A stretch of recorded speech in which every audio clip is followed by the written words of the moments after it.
کریم فرماتے ہیں دو بھوکے بھیڑیے بکریوں کے ریوڑ میں چھوڑ دیے جائیں تو اتنا نقصان نہیں پہنچاتے جتنی شہرت اور دولت کی محبت انسان کے باطن میں نقصان پہنچاتی، اجاڑ دیتی ہے روح کو۔ اور یہ ضروری نہیں ہے کہ دولت کا پیار صرف انہی لوگوں میں ہو جو دن رات آپ کو مال کماتے دکھائی دیتے ہیں، یہ تو جبوں کبوں کے نیچے بھی چھپا ہوا ہوتا ہے، یہ بڑی جگہوں پہ گھر کر لیتا ہے، الا ماشاء اللہ، یہ بڑی جگہوں پہ اپنی راہ بنا لیتا ہے۔ میرے بھائیوں یاد رکھیے گا، محبت کو صحیح رستہ دیں۔ سینے میں اگر دل ہے تو پیار تو کہیں نہ کہیں ہوگا، صحیح رستہ دیں۔ قرآن مجید نے کہا والذین آمنوا اشد حبا للہ، فرمایا وہ لوگ جو ایمان لے آئے وہ اپنے رب سے شدید محبت کرتے، انہیں اپنے مالک سے پیار ہو جاتا ہے، وہ سجدے کرتے ہیں، عبادتیں کرتے ہیں، اس کے نام پر صدقات و خیرات کرتے، اپنے مالک کے حضور جھکتے ہیں، ان کی راتیں والذین یبیتون لربہم سجدا وقیاما، راتیں سجدوں اور قیام میں گزر جاتی، وہ دعائیں مانگتے ہیں، وہ اپنے رب کو منانے کی کوشش کرتے ہیں، رضی اللہ عنہم ورضوا عنہ، اپنے مالک سے ہر وقت راضی رہتے ہیں اور اپنے مالک کو راضی کرنے کی کوشش کرتے۔ میرے عزیز یاد رکھیے گا، اللہ سے محبت ہو جائے سنور جاتا ہے باطن۔ صحابہ کرام علیہم رضوان کی ایک جماعت حضور کی بارگاہ میں حاضر ہوئی اور انہوں نے عرض کیا کہ یا رسول اللہ صلی اللہ علیہ وسلم، ہمیں بتائیے ہمارا رب کہاں ہے، ہمارا اس سے ملنے کو جی چاہتا ہے، زمانہ بیت گیا سجدے کرتے، دعائیں مانگتے، عبادتیں کرتے، اب جی کرتا ہے کبھی وہ ملے، کبھی اے حقیقت منتظر نظر آنا لباس مجاز میں، لاکھوں سجدے تڑپ رہے ہیں میری جبین نیاز میں، اس سے ملنے کو جی چاہتا ہے۔ اور حضور سید عالم صلی اللہ تعالی علیہ وسلم فرماتے ہیں تم میں سے جس جس کا اپنے رب سے ملنے کو جی چاہتا ہے نا، اللہ بھی اس کی ملاقات کو پسند فرماتا ہے۔ تو صحابہ کرام علیہم رضوان کی وہ جماعت عرض گزار ہوئی کہ یا رسول اللہ صلی اللہ تعالی علیہ وسلم، ہمیں بتائیے ہمارا رب کہاں ہے، ہمارا اس سے ملنے کو جی چاہتا ہے۔ اللہ کریم نے قرآن مجید نازل کیا، فرمایا وَإِذَا سَأَلَكَ عِبَادِي أَنِّي فَإِنِّي قَرِيبٌ، محبوب جب آپ کے پاس آ کر میرے بندے میرے بارے میں پوچھے تو ان سے فرما دے میں ان کے قریب ہی تو ہوں، وہ جب دعا مانگیں گے میں قبول کروں گا، میں قریب ہوں اپنے بندوں۔ اللہ کی محبت، اللہ سے پیار، اور پھر یہ ذاتیں دو ہیں، محبت ایک ہی ہے، اللہ سے بھی محبت کامل کر کے اور اس کے محبوب سے بھی محبت کامل کر کے۔ نبی کریم علیہ السلام کی محبت، اور حضور سید عالم علیہ السلام نے فرمایا اگر تم چاہتے ہو تمہیں ایمان کا ذائقہ نصیب ہو، ایک ایمان ہوتا ہے، ایک ایمان کا ذائقہ ہوتا ہے۔ اس طرح ایک کھانا ہوتا ہے تو ایک ذرا مرضی اور پسند کا اور مزے کا کھانا ہوتا ہے، کچھ کھانے پیٹ بھرنے کو ہوتے ہیں اور کچھ کھانے ایسے ہوتے ہیں کہ جب انسان وہ کھانا سامنے آتا ہے تو ایک کی بجائے دو روٹیاں بھی کھا لیتا ہے۔ اللہ کے حبیب علیہ السلام نے فرمایا اگر تم چاہتے ہو تمہیں ایمان کا ذائقہ ملے، یعنی مومن ہونے کا مزہ آئے، تم کو مزہ آ گیا بھئی مومن ہونے کا، تو پھر تین کام کرو۔ یا رسول اللہ کون کون سے؟ تو حضور فرمانے لگے ایک تو ہر چیز سے بڑھ کر رب رسول سے پیار کرو، اور دوسرا جس سے بھی پیار کرو اللہ کی رضا کے لیے۔ یہ جو ذاتیات کی محبتیں ہیں نا، لالچ کے تعلقات، اور میں جاؤں گا تو پھر وہ بھی آئے گا تو میں وہاں چلا جاؤں پھر کام پڑ جاتا ہے، یہ چھوڑ دو، محض اللہ کی رضا کے لیے محبت کرو۔ اور تیسرا حضور فرمانے لگے ایمان لانے کے بعد تمہیں کفر کی طرف جانا اتنا ہی ناپسند ہو جتنا آگ میں جانا ناپسند ہوتا، یعنی کبھی کبھی اس پر ناز کرو کہ اللہ نے ہمیں مومن بنایا۔ دیکھو نا، آپ دنیا میں نکل جائیں، آپ دیکھیں گے کہ کئی ملکوں میں ایک بندے کا کاروبار ہے اور پی ایچ ڈی تک اس کی دنیاوی تعلیم ہے، لیکن وہ رات کو جب کھڑا ہوتا ہے تو بت کے سامنے کھڑا ہو جاتا ہے۔ اسے پتا بھی ہے کہ اسے میں نے اپنے ہاتھوں سے بنایا۔ تو اس کا مطلب ہے یہ ہدایت کا نور بڑی نعمت ہے۔ ہم نے کوئی محنت نہیں نہ کی کلمہ پڑھنے کے لیے، اس لیے کفر سے ہمیں اس طرح کی کراہت بھی نہیں آتی۔ یہ خدا کا شکر ادا کرو کہ جب بھی جھکتے ہو خالق حقیقی کے سامنے جھکتے ہو۔ تو کریم فرمانے لگے یہ تین کام کرو لذت ایمان ملے گی۔ یہ جو نبی پاک علیہ السلام کا پیار ہے نا، یہ انسان کو سنوار دیتا ہے، اس کے اخلاق کو سنوار دیتا ہے، کردار کو سنوار دیتا ہے، اس کے مزاج میں تبدیلی لے آتا ہے۔ شرط یہ ہے کہ محبت حقیقی ہو، وہ والی نہ ہو جو ہماری دینی محفلوں کے سٹیجوں پہ ہوتی ہے۔ یہ بڑا عاشق رسول ہے، اس کی دلیل کیا ہے؟ کہتے دیکھ نہیں رہے نوٹ زیادہ پھینک رہا ہے، اس کے ہاتھ میں نوٹوں کی دتی ہے، اگلی سیٹ پہ بیٹھا ہے، تو لہذا عاشق رسول ہے۔ چار نعت خانوں نے بتایا عاشق رسول ہے۔ کیا مذاق بنا دیا۔ اسی محفل میں اگر وہ آدمی بیٹھا ہو بیچارہ جس نے اپنا بچہ صرف اس لیے اسکول سے اٹھوا لیا ہو کہ میرے پاس فیس نہیں ہے، تو اس کے دل پہ کیا گزرے گی جب اس طرح دولت خواہش ہوتی۔ لیکن ہماری عجیب طبیعت ہے، ہمیں جو مزہ دکھاوا کرنے میں معاذ اللہ آتا ہے وہ سادگی میں آتا ہی نہیں۔ خدا را اپنے مزاج اور ماحول کو تبدیل کریں، اس میں بہترین تبدیلی لائیں۔ اور اسی آدمی کو جو یوں کر کے نوٹ تھما رہا ہوتا ہے نا، اس سے آپ کسی خیر کے بارے میں کہیں نا کہ فلاں خیر کا کام کر لیں، تو وہ کرسی گھما کے منہ دوسری طرف کر لیتا ہے، کیونکہ اس میں فوٹو نہیں نہ آنی، ویڈیو نہیں نہ بننی، سوٹ کی تو ویڈیو بننی۔ تھوڑا سا چیزوں کو تبدیل کرنے کی ضرورت۔ تو محبت رسول کیا ہے؟ کہ آپ کے اخلاق سنور جائیں، آپ میں وہ ساری تبدیلیاں آ جائیں جو مدینے والے محبوب چاہتے ہیں۔ آپ کے اندر کا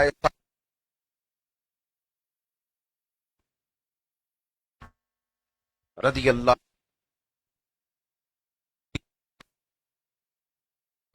کی قیمت کا پہنا ہوا تھا، جو بڑا لیکچر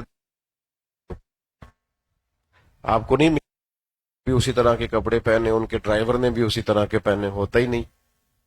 یہ تو پیروں کے ہاں نہیں ہوتا کہ ان کا اور ان کے خادم کا لباس اللہ ماشاء اللہ ایک جیسا ہو، ممکن نہیں ہوتا۔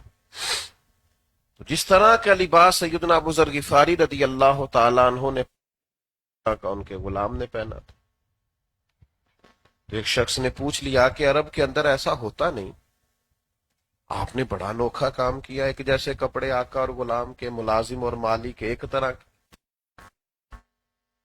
تو سیدنا ابو ذر غفاری کو کچھ سخت جملہ کہہ دیا تھا، تو میرے کریم محبوب ناراض ہو گئے تھے، اور حضور نے فرمایا یہ تمہارے غلام تمہارے بھائی ہے، جس طرح کا خود کھانا اور جس طرح کا خود پہننا ہے اسی طرح کا یہ میں فرض محبت ادا کر رہا ہوں، کسی کی ادا کو ادا کر رہا ہوں۔ یہ کسی نے فرمایا ہے، یہ میں کپڑے تو غلام کو اپنی طرح کے پہنائے ہیں، لیکن راضی مدینے والے حبیب کو کر رہا ہوں۔ محبت رسول میں میرا رنگ بدل گیا ہے، حضور کے پیار نے مجھے بدل ڈالا ہے۔ نبی بدل ڈالتی ہیں محبتیں۔ اگر آپ کی موبائل سے توجہ ہٹے تو میں آپ کو سمجھاؤں کہ محبتیں کیسے بندے کو بدل دیتی ہیں۔ چڑھتی جوانی ہوتی ہے، ابھی 25-26 سال عمر ہے جوان کی، اور اس کے 2 بچے ہیں، تو وہ اپنی بیوی سے کہہ رہا ہوتا ہے کہ میرے کپڑے نہیں ہیں، میں نے ابھی عید سے 15 دن پہلے تو پہنے تھے، خریدے تھے فلانی شادی پہ، بچوں کے بنا لے میرے ٹھیک ہی ہیں۔ تو بھئی تو ابا جی سے لڑ پڑتا تھا اگر تیرے کپڑے مہنگے نہیں آتے، تو اب کیا ہوا ہے؟ اب اپنی اولاد سے پیار ہو گیا۔ والد باہر جاتا ہے نا ملک سے، پیچھے سے لوگ مکان بدلتے ہیں، گھر بدلتے ہیں، فرنیچر بدلتے ہیں، لیکن اس نے جو کمبل خریدا ہوتا ہے نا پہلے دن جب گیا ہوتا ہے، 30 سال بعد واپس آتا ہے کمبل وہی ہوتا ہے۔ کیوں؟ اپنے بچوں سے پیار ہو گیا۔ محبت بدل دیتی ہے، انسان کے خرچے کم ہو جاتے، اس میں قربانی کا جذبہ پیدا ہو جاتا۔ بہنیں چھوٹی ہیں، بھائی بڑا ہے، لیکن والد بوڑھے اور بیمار ہو گئے، تو وہ کہتے ہیں اس سے شادی کرا لے، تو کہتا ہے نہیں پہلے بہنوں کی کر دیں۔ اپنے والد سے پیار ہو گیا، اس کی ذمہ داریوں کو اٹھانا ہے۔ محبت بندے کو بدل دیتی، لیکن یہ کیسی ہماری حضور سے محبت ہے کہ نہ ہم نے سچ بولنا شروع کیا ہے، نہ دیانتداری شروع کی ہے، نہ محنت شروع کی ہے۔ حضور تو بڑا ناپسند کرتے ہیں ہاتھ پھیلانے کو، نبی پاک تو بڑا ناپسند کرتے ہیں کاہلی اور سستی کو۔ حضور تو بالکل پسند نہیں کرتے جھوٹ، بددیانتی اور بدی کو۔ اگر ہمیں حضور سید عالم علیہ السلام سے محبت ہو تو ہمارا تو لب و لہجہ بدل جانا چاہیے، اخلاق میں، کردار میں تبدیلی آ جانی چاہیے، افکار و نظریات میں، چلنے پھرنے میں، اٹھنے بیٹھنے میں ہمارے انداز بدل جانے چاہیے۔ لیکن ہمارے ہاں یہ ہوتا ہے کہ ہم لفظوں کا ہیر پھیر کرتے ہیں، جملوں کی ترتیب بدل آپ نے مجھ سے ناراض نہیں ہونا، طبیعت بھی کچھ میری ٹھیک نہیں ہے اور وعدہ کیا تھا تو حاضر ہو گیا، اور ویسے بھی تھوڑا خشک آدمی ہوں تو کئی دفعہ ڈاڈی باتیں کر ہی جاتا ہوں۔ طبیعت ایسی ہے کہ ہو جاتی ہے، خوگر حمد سے تھوڑا سا گلا بھی سن لے۔ ہم سب کی محبت میں بدلتے ہیں، حضور کی محبت میں بدلتے ہیں، انداز نہیں بدلتے، رویہ نہیں بدلتے۔ بڑے لوگوں کے لیے بڑا کچھ چھوڑا ہے، کوئی ایک آدھ چیز حضور کے لیے بھی چھوڑ دو، اپنے نبی کو راضی کرنے کے لیے بھی کوئی کام کرو۔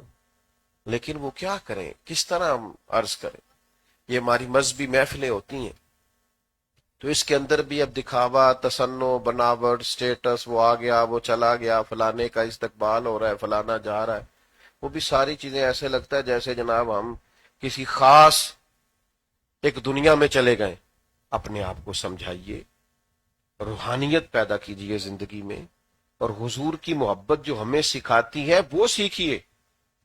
نبی پاک کی محبت عاجزی سکھاتی، حضور کی محبت عداوت بغض چھوڑ دینا سکھاتی، درگزر کرنا سکھاتی، حضور کی محبت کسی کا بھلا کرنا سکھاتی، نبی پاک کا پیار انسان کو محنت کرنا سکھاتا ہے، کائی کرنا سکھاتا ہے، ترویج دین سکھاتا ہے، اشاعت اسلام سکھاتا ہے، کتاب و سنت کی خدمت سکھاتا ہے۔ اور اگر ان میں سے کوئی چیز بھی ہمارے پاس نہیں ہے تو اسٹیٹس لگانے سے کبھی کسی قوم میں انقلاب نہیں آیا، اور اگر اسٹیٹس لگانے سے قومیں ٹھیک ہوتی تو میرا ملک سب سے پہلے ٹھیک ہونا۔ یہاں تو لوگ 6 اسٹیٹس لگاتے ہیں ایک ایک دن کے، تو یہاں سب سے پہلے انقلاب آنا تھا۔ تو محبت رسول بدل دیتی۔ حضرت خالد بن ولید رضی اللہ تعالیٰ عنہ فرماتے میری اور جناب عمار ابن یاسر کی کسی بات میں شکنجی ہو گئی تھی۔ اللہ کے حبیب علیہ السلام نے فرمایا جس نے عمار کو ناراض کیا مجھے ناراض کیا۔ تو آپ فرماتے مجھے اس وقت سب سے زیادہ محبوب یہ تھا کہ میں کسی طریقے حضرت عمار کو راضی کروں، کیونکہ حضور کو راضی کرنا ہر وہ چیز جو نبی پاک علیہ السلام نے پسند کی اس کو ہم نے حاصل کرنا ہے، اس کو ہم نے پسند کرنا۔ حضرت انس بن مالک فرماتے ایک درزی نے حضور کی دعوت پکائی تھی اور میں نبی پاک کے ساتھ گیا تھا تو کدو گوشت پکا ہوا تھا، تو محبوب بوٹیاں ہٹاتے جاتے تھے، کدو پسند کرتے جاتے تھے۔ اس دن سے مجھے بھی کدو پسند ہو گیا۔ رنگے چمن پسند نہ پھولوں کی بو پسند، ہم کو ہے وہ پسند جسے آئے تو پسند۔ اپنے اندر کچھ تبدیلی مناسب لانے کی کوشش کرے۔ میں زیادہ بات کرنے کی پوزیشن میں نہیں ہوں، بس بات کو سمیٹنے لگا ہوں۔ محبت رسول بندے کو دیتی کیا ہے؟ حضور سے پیار کریں گے کیا ملے گا؟ ہر عبادت پر اجر ملتا ہے نا۔ قرآن مجید کا ایک حرف پڑھیں 10 نیکیاں، ایک دفعہ سبحان اللہ کہیں 10 نیکیاں، الحمدللہ کہیں 10 نیکیاں، اللہ اکبر کہیں 10 نیکیاں۔ تو نبی پاک سے محبت کریں گے تو کیا ملے گا؟ بخاری میں حدیث، حضرت انس بن مالک رضی اللہ تعالیٰ عنہ بیان فرماتے ہیں ایک صحابی آئے، عرض کی یا رسول اللہ قیامت کب آئے گی؟ تو محبوب نے فرمایا آپ کی تیاری کیا ہے؟ عرض کی حضور نہ زیادہ نفلی نمازیں پڑھ سکا ہوں نہ نفلی روزے رکھ سکا ہوں، ایک چیز میرے پاس ہے، اللہ سے بھی پیار کرتا ہوں، اللہ کے رسول سے بھی کرتا ہوں۔ پر یہ ہم نے اپنے آپ سے پوچھنا ہے۔ نقیب محفل تو آپ کو کہتا ہے نا جنہیں ہاتھ کھڑے کر لے وہ عاشق رسول ہے، جنہیں نما نعرہ لا لے عاشق رسول ہے۔ اور پھر وہ بڑے سیانے ہوتے ہیں نقیب، خطیب، نعت خواں، وہ جس حاجی صاحب کے ہاتھوں میں نوٹوں کی دتھی ہوتی ہے اس کا نام بھی یاد کر لیتے، اس کی نظر کوئی 2 4 شعر بھی کر جاتے ہیں جاتے جاتے۔ اور ہم بھی بڑے خوش آمد پسند ہوتے ہیں، حاجی صاحب کو بھی بڑا اچھا لگتا ہے جب وہ کہتا ہے تیری نظر شیر ہے، تو پھر ان کے وہاں سے بھی اس جیب سے بھی پیسے نکلتے ہیں جہاں سے ارادہ نہیں ہوتا نکالنے کا۔ مزاج بن کے قائل ہے ان چیزوں کی، عام دام برسر مطلب۔ نبی پاک علیہ الصلوۃ والسلام کی خدمت میں عرض کی حضور اور تو کوئی زیادہ نیکی نہیں، اللہ رسول سے پیار کرتا ہوں۔ اب حضور نے اس محبت کا اجر بیان کیا۔ حضور فرمانے لگے سن پھر جس سے تو پیار کرتا ہے نا قیامت میں اسی کے ساتھ ہوگا۔ یعنی محبت رسول کا اجر یہ ہے کہ قیامت میں بندہ نبی پاک کے ساتھ بیٹھے گا۔ یہ اساں جے ہاں گناہیاں دا جدوں اعمال نامہ پھرول ہوئے، ذرے ذرے نے سامنے آ جانے، جو منہ تھی بولیا بول ہوئے، اساں کول حضور دے بیٹھ رہنا ہے، لکھ عمل ترکڑی تول ہوئے، پلا او دے کولوں کی رب نے حساب لینا جیڑا بیٹھا ہی محمد دے کول ہوئے صلی اللہ تعالی علیہ وسلم۔ اور ایک درویش نے کہا تھا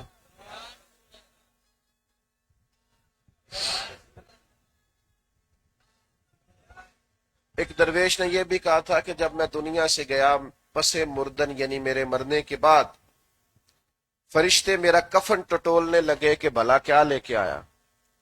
پس مردن فرشتوں نے جو تلاشی لی تو کیا نکلا؟ پس مردن فرشتوں نے جو تلاشی لی تو کیا نکلا؟ فقط ایک دل کے گوشے سے خیال مصطفیٰ نکلا۔ بس حضور کا پیار نکلا ہمارے دامن میں، یہی تھا اور تو کچھ نہیں۔ تو حضور فرمانے لگے جس کے ساتھ تو محبت کرتا ہے تو اسی کے ساتھ ہوگا۔ تو حضرت انس بن مالک فرماتے ہیں 3 موقع ایسے آئے جب بڑی خوشی ہوئی۔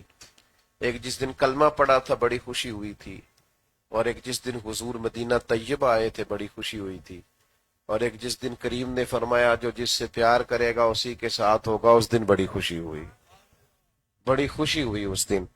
حضرت انس فرماتے ہیں وہ تو بات کر کے جواب لے کے چلے گئے، تو میں نے عرض کی حضور مجھے اللہ سے بھی پیار ہے، اللہ کے رسول سے بھی پیار ہے، جناب عمر سے بھی پیار ہے، حضرت ابو بکر صدیق سے بھی پیار۔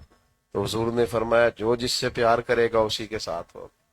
تو اپنے دل میں، لہجے میں، انداز میں حضور کا پیار شامل کریں، درود و سلام پابندی سے پڑھا کریں، قرآن مجید کی تلاوت پابندی سے کیا کریں، اور کوشش کریں رات کو نعت شریف پڑھتے پڑھتے سویا کریں اور سنتے سنتے سویا کریں، تاکہ پورے انداز اور اطوار محبت والے بن جائیں۔ اللہ کی بارگاہ میں دعا ہے جو میں کہہ سکا ہوں اسے اللہ قبول فرمائے۔ بات کرنے، سننے، سمجھنے، سیکھنے میں کہیں بھول گیا ہوں تو اللہ تعالیٰ مجھے معاف فرمائے۔ آخر دعوانا الحمدللہ رب العالمین۔ اللہم صلی علی سیدنا و مولانا محمد معدن الجود والکرم وعلیہ وبارک وسلم۔ اللہ جن دوستوں نے اس محفل پاک کو سجایا ہے انہیں بہترین صلہ عطا فرما، قرب و جوار سے یا دور دراز سے جو شامل ہوئے ہیں انہیں بہترین جزا عطا فرما۔ اللہ تعالیٰ اس کی برکت سے ہمارے گناہوں کو معاف فرما، ہماری غلطیوں سے درگزر فرما، ہمارے علم کو نافع فرما، ہمارے اعمال کو صالح فرما۔ ایک بھائی نے اپنے والد صاحب کی بخشش کی دعا کے لیے کہا ہے، اللہ تعالیٰ ان کی کامل بخشش فرما۔ اللہ تعالیٰ دنیا ہو یا آخرت ہو ہماری پردہ پوشی فرما، امت کی خیر فرما، پاکستان کی حفاظت فرما، داخلی خارجی دشمنوں کے شر سے محفوظ فرما۔ اللہم انا نسألک العفو والعافیت فی الدین والدنیا والآخرہ، رب اغفر وارحم وانت خیر الراحمین، وصلی اللہ تعالی علی حبیبہ سیدنا محمد۔